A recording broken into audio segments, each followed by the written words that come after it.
Hi, my name is Jason Ponton. I'm the editor-in-chief and the publisher of MIT Technology Review, and we're here to discuss the anatomy of an attack. With me, I have Andrei Kavelets, the Chief Technology Officer of Hewlett-Packard Enterprise Security Services, and Marshall Heilman, the Vice President of Consulting at Mandiant, a FireEye company, and its Executive Director of Incident Response and Red Teaming Operations. So let me begin by talking to Andrei. Cybersecurity has been around as long as there have been networks, but in the last 5 to 10 years, and particularly in the last few years, I've detected a note of increasing anxiety. Why is the C-suite so nervous and concerned about protecting their digital assets right now? I think you hit on an amazing point, and it is a nervousness, and it's an emotional nervousness, and it's about something people don't understand. We've had, espionage, criminals, and fanatics for hundreds, if not thousands of years. But at this point in time, they're operating in a very unregulated and asymmetric world, which allows them to reach into organizations almost at will, banks, governments, our own homes. And I think it's that which is driving the nervousness. And also the other key point for us to remember is that most CEOs, most board members are not technically minded, do not understand these devastating implications of a cyber breach, and are not able to really understand and go through the steps necessary when you're faced with that, that challenge in the middle of the night. Marshall, walk me through one of these devastating breaches, a breach scenario from go to woe. What happens when you get that midnight call?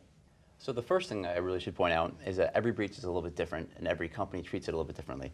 So if I get that panic call at midnight saying, either we know that something devastating has happened to us, or we've been told that something devastating has happened to us, but we don't really know the reality of that, the first thing they want to understand is, can you help us out? So my very first job is to let them know that, yes, I'm a professional, you're in good hands, and I can be there, probably not at midnight, but at 1:30 in the morning, I can get there, right? And we will show up on site and we'll start helping you out. So from the moment we show up on site, we really do two different things. One is to try and understand what is the reality of their problem. Most organizations, if they've been told by an external party that something bad happened in their environment, they don't truly know what happened. Sometimes the facts get exaggerated.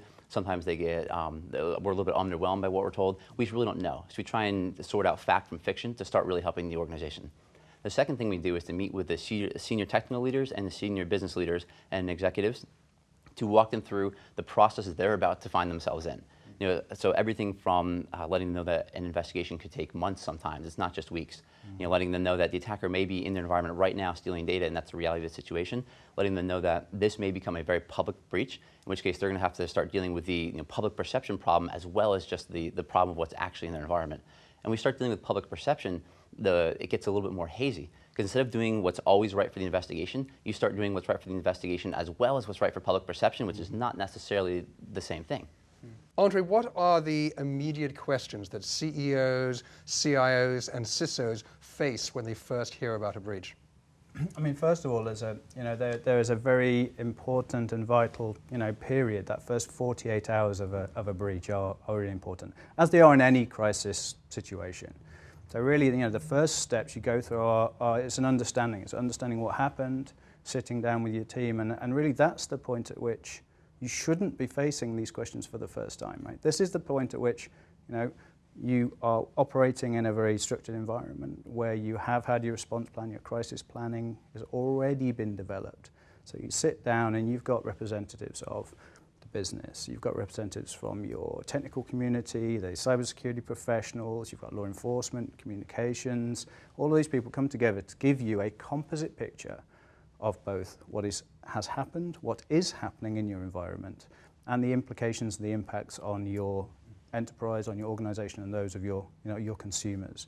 And I think that's the first, that situational awareness is the first step to really understand. And I think doing that in that hazy fog of war in the first hours in the middle of the night is something that people often miss. That very calm, deliberate first step is the hardest trick to pull off. And I think you don't get there unless you've started to prepare months in advance. And I think it's important to point out that the absolute worst time to find out that your plan may not work in your environment or hasn't been tested in a while is when you're going through a breach. And we do see that with a lot of companies, that they realize a little bit too late that their plan wasn't necessarily the right plan for them.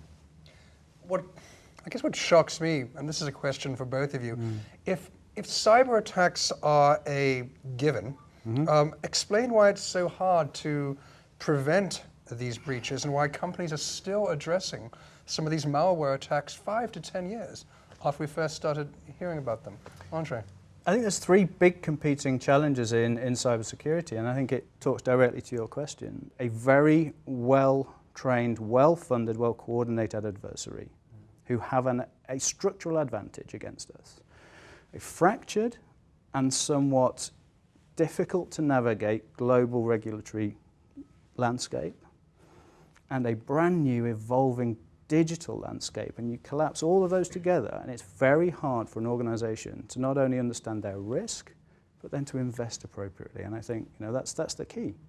It's about investment. It's not about placing hundreds of individual security control points, but it's about taking a broad risk-based approach and thinking about, how do I build a resilient organization, not a secure one? There's an assumption of compromise. We must assume we've been compromised. And I think if you assume that, you change your posture. And it becomes, how do I build a resilient organization that can face these humps in the road, that can face this continual, very dynamic and relentless threat environment? If threats are a given and our organizations are already compromised, how does a company manage for being perpetually compromised? Yeah, so that's not an easy question to answer. It's probably the most important question we face as security professionals. And if we could all figure that question out, none of us would have jobs. We simply wouldn't be necessary anymore. So if you think about it from the perspective of a security professional at a global organization, that organization probably grew over time with many acquisitions. So you have lots of different companies with different businesses that were rammed together to form one large global organization. More than likely, the people that designed those original networks are no longer working at that one global company anymore. So there's not anyone working at that company that truly understands all the different assets and technologies that are involved in that global organization.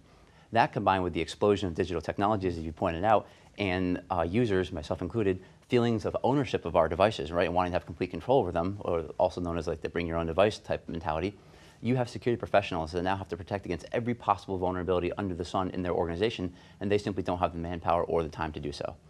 On the flip side of that, you have adversaries that are very well funded, as you pointed out. They're well structured, well organized, and they treat what we consider crime as a business. It is their job. So they are just as good at their job as our defenders are at theirs. However, our defenders have to protect against 1,000,001 different vulnerabilities. The attackers only have to exploit one, or maybe two. Let's make their job a little bit harder, right? But once they exploit something and get initial access into the environment, any attacker worth anything is going to be able to escalate privileges and start moving around the environment to cause whatever damage it is that he's there to cause. The other point that I should make here is historically we've looked at security as a hard, crunchy shell on the outside with a gooey interior. I think everybody understands that this is no longer the way it is. You have to accept the fact that you're going to be compromised, and you have to protect your critical assets being people, data, and systems. But the thing that we're missing as well, when we think about security, we think about how to build walls or how to build protections against an attacker from doing a thing. What we don't think about is how the attacker actually gets to do that thing. So we miss certain steps in what we call the attack lifecycle. We only try and protect against the end result of what the attacker's doing, not necessarily all the steps he has to take to get there, which would actually enable you to catch him or prevent him from causing whatever damage it is he's there to cause in the first place. I think that's an absolutely vital point. I mean, we're talking about how an organization builds a resilient cyber capability and how they deal with these things. And that the flaw has been about building the walls higher, about protecting that hard shell, that perimeter. Now, I think we have to accept that in the world we live in, the perimeter is somewhat dissolved and can also be compromised at will by attackers. So we have to move away from that perimeter-based approach to building security into all of the applications, the data points, the networks, the infrastructure, and the interactions between them. And then we have to move very quickly, and this is a huge shift in sort of budget and prioritization in the security space, to understanding how we detect that adversary within your environment. The detection and the response piece is absolutely vital, and then the recovery at the end of that. But the change and the presumption of compromise means that we no longer believe that the walls will keep the bad guys out. And once you accept that, you have to change your investment model and the controls you put in place. I know it's a delicate issue in the security industry, but who are these bad guys? Who are the attackers? We think about it, and it's not so much of a delicate issue. I mean, we need to be open and upfront about who's trying to cause us harm. Understanding your digital assets is one part of the risk equation. Understanding the threat facing you is the second part. And the threat falls into maybe 4 main categories: nation states, espionage, the advanced persistent threat. So really this category of very well-funded, very targeted adversary who is able to penetrate and operating for their own particular set of motivations. Then we've got a second class which is around this global cybercrime sort of cartel community. And we've seen a really interesting sort of movement from traditional crime to cybercrime. We've seen a very interesting change in the demographics of criminals. So the burglars are becoming older because people entering crime are now moving to cybercrime rather than breaking into people's homes. And I think there's a sort of a big third area which is around hacktivists or motivated groups. And if we pick on cyber terrorists or terrorists entering the cyber world, not just for financial reasons or recruitment, but actually as an active way of distributing and causing mayhem and destruction in the world. And then the fourth category, which we often skip over when we're not talking about the espionage, the criminals, and the fanatics, is the motivated and malicious insider. Somebody within your organisation who is actively trying to cause harm, who intimately understands your environment and is able to cause a disproportionate disruption to your business. We need to understand which of these threat actors might be targeting you as an organisation and those digital assets. And that's how you build a composite view of the risk. It's by understanding the adversary and the assets you hold. Marshall, Andre talked about advanced persistent threats. For those of us who aren't security experts, what are those? And also, what are zero-day vulnerabilities? And give us some tips on preventing, preparing for, and responding to these threats. Sure. So an advanced persistent threat, as we would define it, is really going to be any type of organization that is being instructed to perform some type of activity by a nation state. So the nation state doesn't necessarily matter. It used to be that the term APT only applied to the Chinese, for example, but now the term has been broadened, and it could in some cases apply to the U.S. even. But there's other countries I think we've all heard of where we would apply the term or the moniker APT or advanced persistent threat to. In terms of zero-day vulnerabilities, at its core, at the core of its definition, a zero-day vulnerability is one that nobody else knows other than the person that's holding the exploit. So the very first time that exploit gets used, that is a zero-day exploit. The moment that exploit gets detected by someone, it's no longer a zero-day. So usually what you'll see, the groups that are rather advanced only pull out those zero-day exploits when they absolutely have to, and every other method has failed. Otherwise, they run the risk of losing that exploit, which they don't want to do. So the first time that they use it, they know there's a high likelihood of them getting caught. The moment it gets caught, it's no longer a zero-day exploit. And every other time that they or somebody else uses it is just a now commonly or well-known exploit that everyone's aware of. Companies have IT departments and they have security experts working within their organizations. They spend a lot of money on it. Why do you believe they need outside help, such as what the HPE FireEye Alliance now offers? I think that, at its very core, this is a new and evolving set of challenges. Go back to those 3 challenges. Challenge of an advanced and relentless and dynamic adversary. Keeping up to date with that and understanding the 0 days that are coming out is absolutely critical. Understanding the global regulatory patchwork and responding to that, and responding to compliance pressures. And then being able to adapt and help your organizations exploit new technologies. What that's done is that's stretched an already very thin security capability within an organization to breaking point.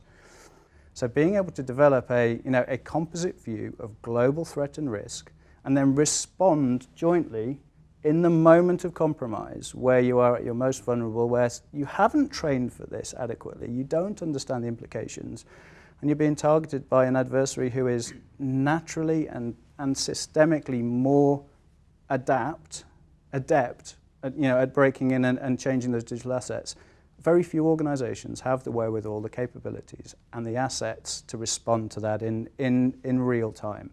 I think that's at the heart of why we work together, is to be able to place that global situational awareness, the threat research, and the core capabilities on the ground with our clients and our partners, and help them in their moment of most distress. I think it's a distressed moment, and it's a point at which you do need the calm, collected experience of people who face these breaches hundreds of times a year, not just once or twice. That experience that is built up, and the Marshal and his teams, how they respond to these things multiple times every single week, I think gives a level of experience and an understanding of the motivations of attackers, the methods they use, and how to respond to them in the most clear and effective way. And that's not something that organizations can afford to have on staff or do. Ladies and gentlemen, this has been Andrei Kavelets and Marshal Heilman and the Anatomy of an Attack.